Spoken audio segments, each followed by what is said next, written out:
Assalamualaikum dan salam sejahtera. Anda bersama dengan saya Azhar Hilmi. Kita berada dalam pentaksiran Bilik Darjah Didik TV KPM. Dan yang paling penting sekali, saya harap semua anda yang sedang menonton pada ketika ini berada dalam keadaan baik, sihat dan sejahtera. Untuk hari ini, kita nak fokuskan kepada perbincangan kita berkenaan dengan PBD dalam pendidikan moral. Daripada tingkatan 1, 2 sehinggalah tingkatan 3. Tetapi persoalannya, siapa yang nak kongsi dengan kita ni? Jom kita saksikan dulu profil guru ini.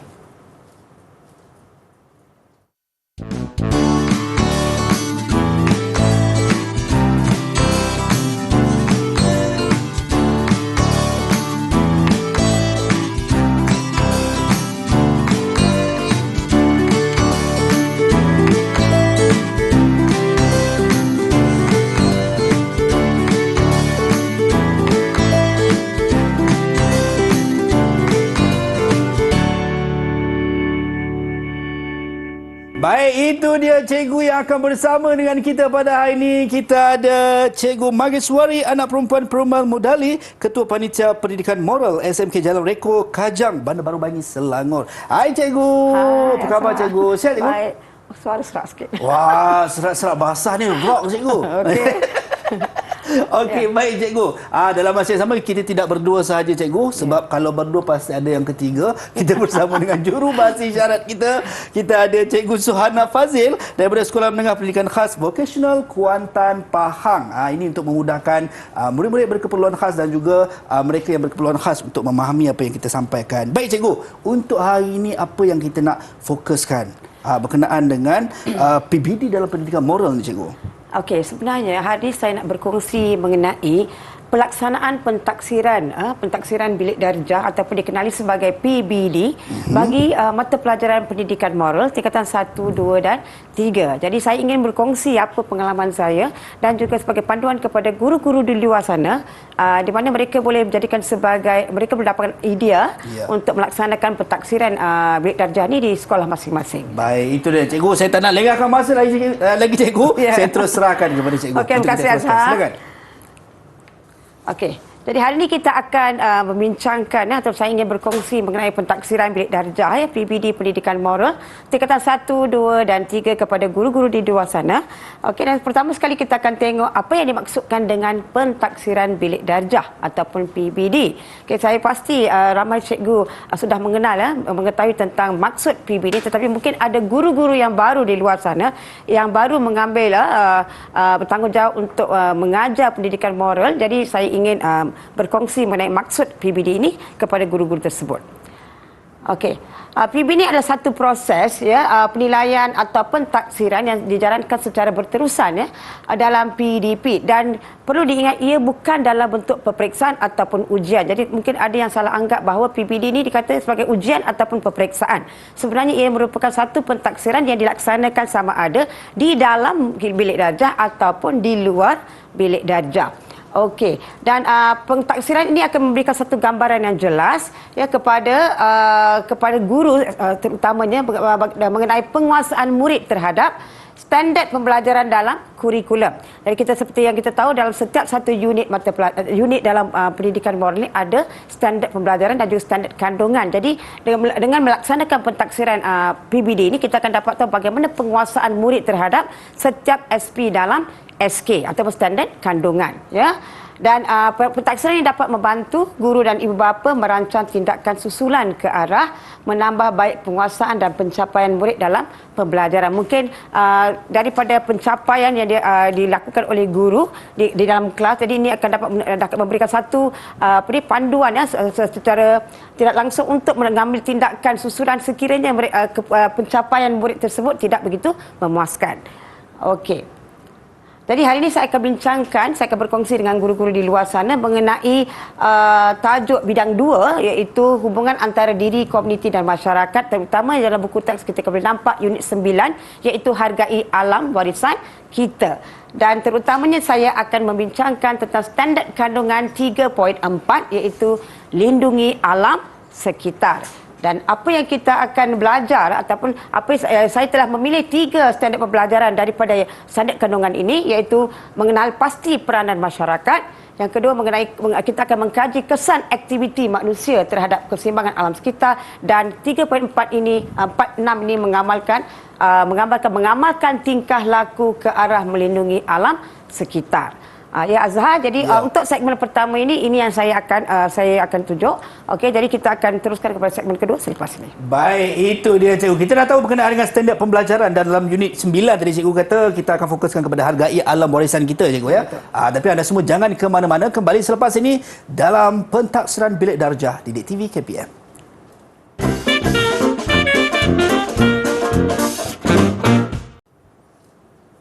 Pentaksiran Bilik Darjah Didik TV KPM bersama dengan saya Azhar Hilmi, dan untuk hari ini kita nak fokuskan berkenaan dengan bagaimana sebenarnya pelaksanaan PBD, khususnya untuk PBD dalam pendidikan moral. Saya tak nak cakap panjang lagi, kita terus bersama dengan Cikgu Mageswari. Silakan Cikgu. Terima kasih Azhar. Okey, kita masuk kepada segmen kedua kita.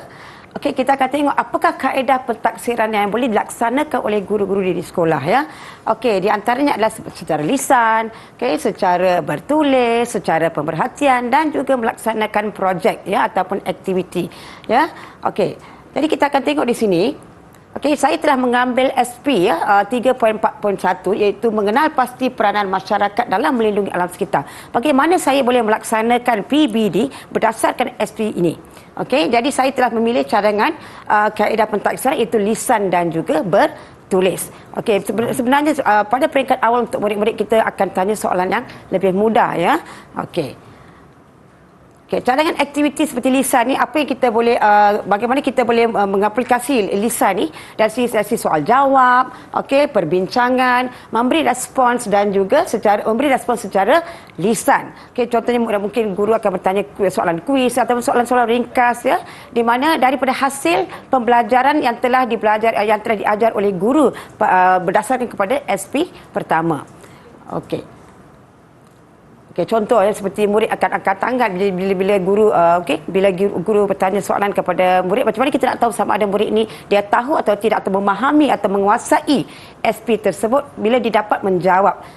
Tak kisah sekiranya mereka dapat jawab dalam perkataan yang ringkas, mudah, tetapi menunjukkan mereka memahami intipati kandungan akademik tersebut ya. Okey. Okey, sekarang kita akan tengok satu video bagaimana guru bertanya soalan kepada murid dan bagaimana murid memberikan respon ya. Mari kita saksikan bersama video tersebut. Okey, murid-murid, hari ini kita akan belajar mengenai bagaimana kita dapat melindungi alam sekitar kita. Okay, semua tahu kan betapa pentingnya alam sekitar? Okey, kan betul. Okay, jadi saya nak tahu bagaimana awak akan menjaga alam sekitar. Siapa boleh jawab? Okey, jadi bagaimana awak menjaga alam sekitar? Mengekalkan 5R. Okey, mengekalkan 5R. Ada tak satu lagi nak sebut? Kita bagi pada Kinti. Okey, Kinti. Okey, menanam pokok. Bagus ya, respon Raja. Okey, kita akan sambung lagi. Apakah intipati yang kita akan bincangkan selepas ini? Okey. Okey, itu nak menunjukkan satu video bagaimana guru berdasar kepada mungkin SP yang telah diajar, jadi guru boleh bertanya kepada murid sama ada untuk mengetahui mereka dapat memahami atau menguasai tajuk tersebut ya. Okey, seterusnya mereka boleh laksanakan dalam bentuk perbincangan ya. Perbincangan di mana kita berikan satu tajuk, guru memberikan satu tajuk ringkas, dan berdasarkan tajuk tersebut murid dapat berbincang bersama-sama. Dan ini kita dapat menunjukkan bagaimana pada masa yang sama mereka dapat memupuk nilai kerjasama semasa mereka berbincang, dan mereka boleh ini boleh membantu mereka menjana idea. Okey, pelbagai idea. Okey, cadangan aktiviti yang seterusnya adalah cadangan aktiviti di mana kita untuk bertulis, iaitu murid boleh diberikan dalam bentuk latihan bertulis ya. Okey, membuat peta minda, melukis peta iting, dan juga menulis dan juga membuat pembentangan. Ya, kita akan tengok bersama bagaimana kita dapat laksanakan aktiviti ini. Okey, contohnya guru memberikan satu tajuk berkaitan dengan SP yang telah diajar oleh guru, dan daripada tajuk tersebut mungkin kita minta murid untuk membuat peta minda ataupun peta iting sesuai berdasarkan tajuk yang diberi ataupun isu yang diberi kepada murid tersebut. Okey, kita nampak gambar di sini bagaimana mereka berkumpul dan mereka melaksanakan aktiviti tersebut, ya. Okey. Dan kita nampak hasil daripada perbincangan tadi, okey, bagaimana mereka dapat berjaya untuk membuat pembentangan. Okey, hasil daripada penjanaan idea daripada beberapa rakan mereka, okey, mereka dapat membentang idea mereka, dan ini juga pada masa yang sama dapat memupuk nilai keberanian dalam diri murid tersebut kerana mereka perlu tampil di hadapan untuk bersuara, ya, untuk mengatakan jawapan mereka. Sebab kita dapati ramai murid di sini malu untuk tampil ke hadapan untuk memberi jawapan dan sebagainya. Okey. Okey, kita akan tengok satu video bagaimana murid membuat perbincangan dalam kumpulan. Mari kita tengok bersama. Silakan. Okey, kita nampak di sini bagaimana murid dibahagikan kepada beberapa kumpulan yang kecil, yang sebaiknya kalau boleh dalam 4 hingga 5 orang, ya, dalam satu kumpulan. Ini bergantung kepada bilangan murid dalam kelas tersebut, dan kita berikan apa saja alatan yang diperlukan kepada mereka dan mereka boleh membuat perbincangan. Okay, kita tunggu bagaimana mereka dapat menghasilkan, ya, perbincangan daripada penjanaan idea ataupun daripada apa yang telah mereka pelajari atau fahami daripada SP tersebut. Ya. Ya. Okey. Okey, dan kita akan tengok bagaimana murid dapat membuat pembentangan, ya, pembentangan. Okay, mari kita tengok bagaimana murid membuat pembentangan. Video seterusnya. Perangai saya menjaga aktivitas adalah gunakan buku supaya untuk mendapatkan oksigen terlebih. Okey. Jadi dekat sini kita nampak bagaimana murid tersebut tampil ke hadapan dan berani memberikan jawapan. Tak kira sama ada jawapan itu betul ataupun tidak. Ini menunjukkan bahawa kita dapat memberikan, ya, pencapaian ataupun kita dapat menilai pencapaian murid itu dari segi kerjasama mereka, dari segi contohnya tanggungjawab untuk menghasilkan peta minda tersebut dan juga idea yang ditonjolkan. Ya. Okey. Okay, sekarang kita akan tengok satu video hasil daripada perbincangan kumpulan tadi, bagaimana mereka dapat membuat catatan daripada hasil daripada pelbagai kumpulan. Okey, dipersilakan video seterusnya. Baik, ini hasilnya cikgu, Ya, ini hasil peta minda daripada pelbagai kumpulan, dan kita boleh nampak seperti macam kita adakan gallery walk, ya, di mana murid dia ada stesen-stesen tertentu dan mereka ni bergerak dari satu stesen ke stesen yang lain untuk mendapatkan maklumat tambahan. Yeah. Mungkin ada maklumat yang baru yang mungkin mereka tidak mereka tonjolkan dalam kumpulan mereka, ya. Okey. Okey, ini adalah contoh hasil kerja murid menghasilkan peta minda. Kita nampak ada pelbagai jenis peta minda yang ditonjolkan secara kreatif. Okey, seterusnya saya telah mengambil SP 3.4.4 yang berkaitan dengan kesan aktiviti manusia terhadap keseimbangan alam sekitar. Untuk tajuk ini, okey, saya telah memberikan beberapa cadangan aktiviti seperti bertulis, membuat pembentangan dan juga pemerhatian. Ini melibatkan penjanaan idea. Pelajar murid perlu tahu bagaimana sesuatu kesan dalam aktiviti manusia, bagaimana aktiviti manusia ini boleh menjejaskan keseimbangan alam sekitar. Okey. Contohnya dekat sini saya telah menggunakan cadangan teknik Part 21, itu round robin.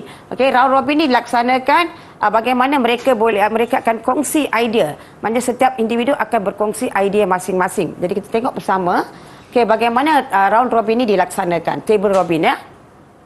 Okey, mari kita tonton ni video. Baik, silakan. Okey. Ini kita nampak dekat sini table robin atau round robin ini, di mana murid akan berkongsi satu kertas madu, dan kertas madu ini akan diedarkan, mereka akan pinjam, mereka berkongsi. Kertas itu akan bergerak daripada seorang ke seorang lagi, di mana mereka akan menulis idea masing-masing. Ya, okey, tak payah nak bergerak ke mana-mana, di tempat masing-masing, ya. Yeah. Okey. Dan seterusnya kita nampak hasil daripada pembentang, hasil daripada perkongsian maklumat tadi, mereka wujudkan satu teknik peta iting, iaitu kita sebut sebagai peta iting sebab akibat. Okey, ini contoh bagaimana mereka dapat melaksanakan. Okey, kita tengok contoh video bagaimana murid memberi pembentangan hasil daripada table robin tadi. Okey. Hari ini kumpulan saya akan dengan ancaman alam sekitar, sebab dan akibat. Sebabnya adalah kebalakan akibatnya suhu akan meningkat dan juga tempat tinggal haiwan kurang. Syahri, adakah kesan lain dari sebab kebakaran? Ada, contohnya tumbuhan akan mati, oksigen akan berkurang. Okey, dari sini kita nampak interaksi daripada kumpulan itu dan juga kumpulan yang lain, mana terlibatnya soal menyoal dalam situasi tersebut. Ya, dekat sini kita dapat mengembangkan lagi pemikiran ataupun idea daripada murid-murid tersebut. Ya, okey. Dan seterusnya daripada hasil perbincangan tadi, murid mereka boleh membuat aktiviti gallery walk seperti yang saya tunjuk pada peringkat awal, di mana mereka dapat berkongsi maklumat daripada kumpulan-kumpulan yang lain. Jadi dengan ini mereka dapat maklumat tambahan. Okey, sebab mereka akan bincangkan pelbagai sebab dan juga akibat yang mungkin yang berbeza yang mana tidak dibincangkan oleh kumpulan yang lain. Ya, okey. Okey, kita akan tonton satu video berkaitan dengan gallery walk. Okey. Okey, di mana kita nampak murid mereka mengambil catatan daripada hasil peta peta iting tadi, di mana mereka dapat berkongsi maklumat. Ya, okey. Okay, ini adalah hasil bagaimana hasil kerja murid menghasilkan peta iting. Okay, saya berikan dua contoh dekat sini. Okey, di mana kita akan nampak jawapan pun mungkin berbeza. Jadi dengan melakukan gallery walk ni, mereka dapat mengumpul lebih banyak maklumat dan mungkin lebih memahami tentang SP yang diajar oleh guru. Okay. Baik, itu dia cikgu. Saya rasa ini satu aktiviti yang mungkin sangat menarik cikgu untuk mungkin guru-guru di sana buat. Kalau tadi ada kaedah pentaksiran yang cikgu bagi sebagai cadangan, ada lisan, pemerhatian, bertulis dan juga projek cikgu. Malah banyak lagi yang boleh dilaksanakan. Memang betul. Itu dia. Baik, dan kita nak berhenti rehat seketika cikgu. Anda semua jangan ke mana-mana, kembali selepas ini dalam pentaksiran Bilik Darjah Didik TV KPM.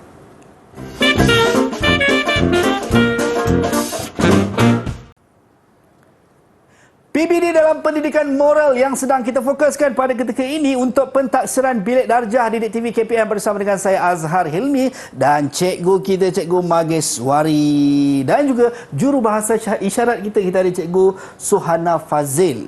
Baik cikgu, kita tak nak lengahkan lagi masa, kita nak teruskan kita punya kelas kita hari ini. Silakan. Kita masuk kepada segmen ketiga kita. Baik. Iaitu saya akan sentuh tentang SP 3.4.6 berdasarkan mengenai mengamalkan tingkah laku ke arah melindungi alam sekitar. Ini lebih kepada aspek perlakuan murid, perlakuan moral. Okay? Bukan sekadar hanya untuk menguji PBD terhadap hanya sekadar bertulis ataupun untuk membentang dan sebagainya, tapi kita juga boleh melaksanakan seperti aktiviti projek, di mana hasil dari projek tersebut mereka boleh bentangkan hasil dan ini dapat dijadikan sebagai satu pemerhatian kepada murid-murid yang lain sebagai panduan ataupun contoh. Baik. Ya.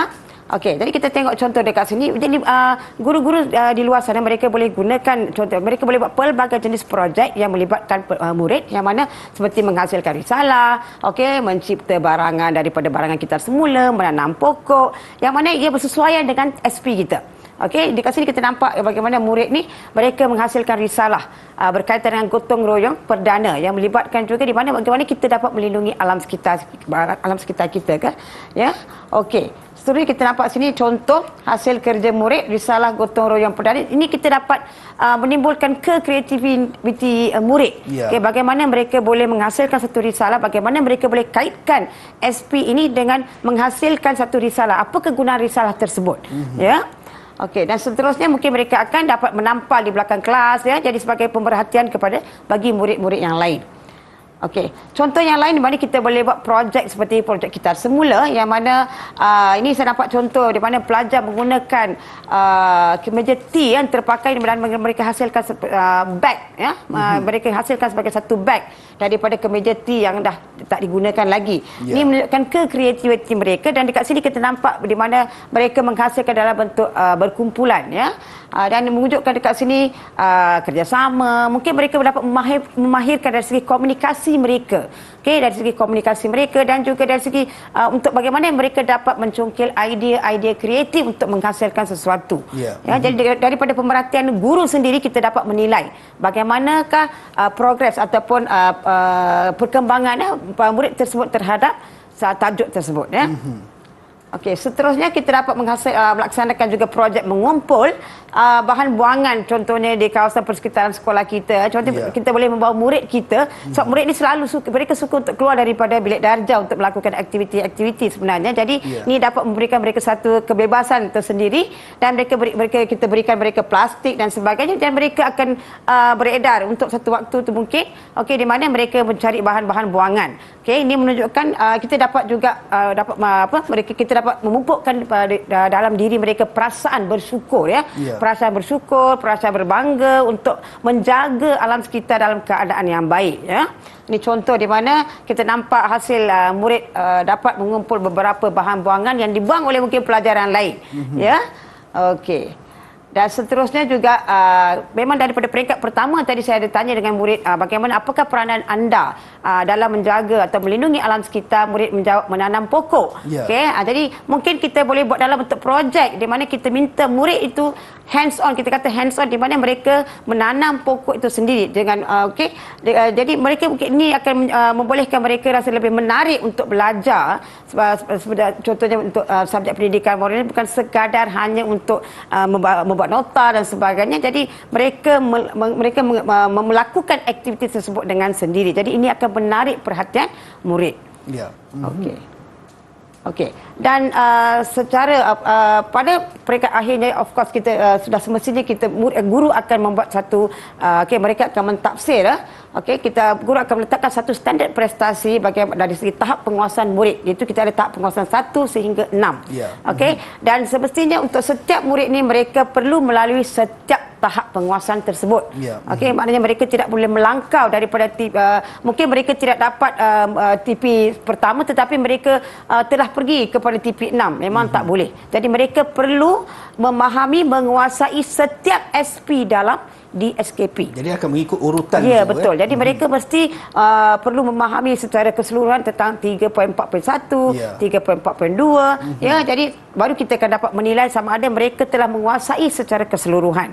Jadi ini contoh di mana guru boleh jadikan sebagai panduan bagaimana guru boleh memberikan dari segi tafsiran kepada murid. Contohnya macam tadi kita nampak ada murid menghasilkan risalah, contohnya, ataupun mereka melibatkan diri mereka dalam mengumpul bahan-bahan buangan. Jadi kita nampak dekat sini mereka mungkin sudah memahami daripada peringkat atas, dan mereka telah melaksanakan aktiviti dengan menunjukkan bagaimana mereka melindungi alam sekitar. Itu dah menunjukkan mereka telah mencapai TP 6. Jadi apapun, setiap murid perlu melalui semua tahap penguasaan. Mereka perlu menguasai semua SP yang telah ditetapkan dalam DSKP sebenarnya. Dan saya rasa dengan cara pelbagai kaedah aktiviti yang dilaksanakan oleh guru dalam pentaksiran bilik darjah, ini akan dapat juga menarik minat murid-murid untuk belajar, untuk menjalankan aktiviti, dan juga secara tidak langsung mereka dapat menguasai dan memahami apakah aspek ataupun kandungan akademik dalam unit tersebut. Jadi kita ada banyak unit, jadi untuk menguasai setiap satu mungkin mereka terpaksa melalui pelbagai masalah atau perintangan, mungkin dari segi penguasaan bahasa dan sebagainya. Sekiranya murid itu tidak mencapai mana-mana satu tahap penguasaan, guru perlu mengambil tindakan susulan untuk membantu murid tersebut supaya dia dapat mencapai. Baik. Dan inilah contoh perekodan di mana guru boleh buat di sekolah untuk setiap murid. Jadi guru perlu menilai setiap kali bila mereka buat PBD ni, guru perlu merekodkan untuk setiap aktiviti, untuk setiap SP maksud saya. Ini contohlah. Untuk saya ambil untuk SK 3.4. Ini di mana guru akan menanda sama ada telah dilaksanakan atau tidak, dan apakah penguasaan murid tersebut. Baik, itu dia, kita dah tahu tadi sampai 3.1, 3.2, 3.3 SP untuk memahamkan murid-murid dengan apa yang kita ajarkan. Mungkin sedikit rumusan, cikgu, untuk guru-guru yang sedang menonton pada ketika ini. Silakan. Secara kesimpulan saya ingin menyatakan kepada semua guru di luar sana untuk lebih bersikap kreatif untuk menghasilkan pelbagai aktiviti untuk melaksanakan PB ini sebenarnya. Dan ada terdapat banyak modul-modul di luar di sana di mana mereka boleh jadikannya sebagai panduan. Tetapi PBD ini perlu dilaksanakan di dalam kelas supaya kita dapat mengetahui sama ada murid tersebut dapat menguasai SP tersebut. Ya, itu dia. Baik, kita nak ucap jutaan terima kasih kepada Cikgu Maheswari, dan ini mungkin sedikit sebanyak mencambahkan lagi idea untuk guru-guru di luar sana untuk melakukan PBD, pentaksiran bilik darjah ini. Kita nak ucap jutaan terima kasih sekali lagi kepada Cikgu Maheswari, anak perempuan Perumal Mudali, Ketua Panitia Pendidikan Moral SMK Jalan Reko Kajang, Bandar Baru Bangi Selangor, dan juga jurubahasa isyarat kita Cikgu Suhana Fazil daripada Sekolah Menengah Pendidikan Khas Vocational Kuantan Pahang. Sampai berjumpa lagi di lain masa dan di lain ketika. Assalamualaikum dan salam sejahtera.